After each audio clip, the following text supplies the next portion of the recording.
పెద్దాపురం స్థానిక మహారాణి కళాశాలలో బుధవారం మధ్యాహ్నం జాతీయ చేనేత దినోత్సవాన్ని కళాశాల ప్రిన్సిపల్ డాక్టర్ జి జ్యోతిర్మయ ఆధ్వర్యంలో ఘనంగా నిర్వహించారు.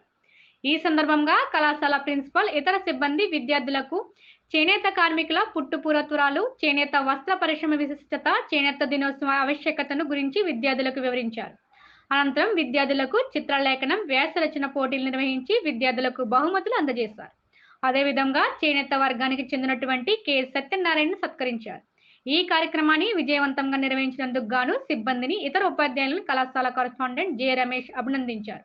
ఈ కార్యక్రమంలో కళాశాల చరిత్ర అధ్యాపకులు వి అచ్చిరెడ్డి, ఫిజిక్స్ అధ్యాపకులు ఎస్ రామారావు, ఇతర అధ్యాపకులు భానుమూర్తి, ఏఎస్ మూర్తి, డి గంగాధరుడు, ఇతర కళాశాల సిబ్బంది పాల్గొన్నారు. ఆయన ఎంతో ఇష్టంగా పని చేస్తూ ఉండేవారు. సో చేనేత పరిశ్రమలో ఈ కద్దరు వస్త్రాలను నేయడం అనేది మన ప్రాచీన కళ. దానికి ఎంతోమంది ఆ కళాకారులు కూడా ఉన్నారు. వీళ్ళందరినీ సత్కరించాలి అనే ఉద్దేశంతో మన కళ అంతరించిపోకుండా ఈ నరేంద్ర మోడీ గారు 2015లో ఈ ఆగస్టు 7కి ఈ ప్రాముఖ్యతను ఆపాదించారు.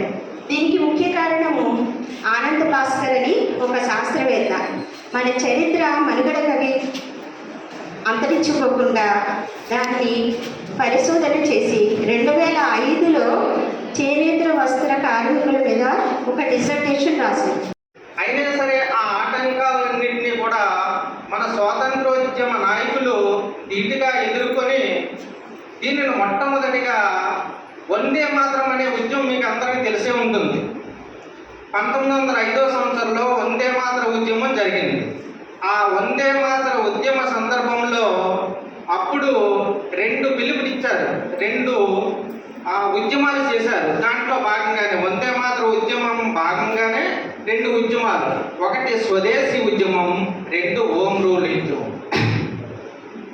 స్వదేశీ ఉద్యమంలో భాగంగా అంటే ఆనాడు ముఖ్యంగా విదేశీ వస్తువులు కానీ విదేశీ వస్త్రాలను కానీ అమ్మే దుకాణాల దగ్గర టికెటింగ్, హర్తాల్, ధర్నా మొదలైనటువంటి కార్యక్రమాలను చేసి ఎందుకంటే ఇక్కడ ఒకటి ఆనాడు మన యొక్క ఆర్థిక వ్యవస్థకు చెందినటువంటి డబ్బంతా ఇంగ్లాండ్కి వెళ్ళిపోతుండేదన్నమాట. అంటే విదేశీ వస్తువులు కొనడం వల్ల ఏమవుతుందంటే ఇక్కడ స్వదేశీ పరిశ్రమలేమో ఆర్థికంగా నష్టపోవడం జరుగుతుంది.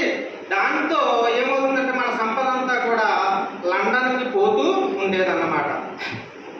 దీనిని గ్రహించి ఆనాటి అతివాద నాయకులైనటువంటి అనేక మంది మహానుభావులు ముందు మన పరిశ్రమలను స్వావలంబన దిశగా తీసుకెళ్ళినట్లయితే ఆటోమేటిక్గా ప్రతి ఒక్కరూ కూడా ఉద్యోగాన్ని పొందుతాడు, తన కాళ్ళపై తాను మన యొక్క కాళ్ళపై తాను బతుకుతాడు అని చేతి వృత్తులను ప్రోత్సహించడం, అందులో భాగంగానే స్వదేశీ వస్త్రాలనే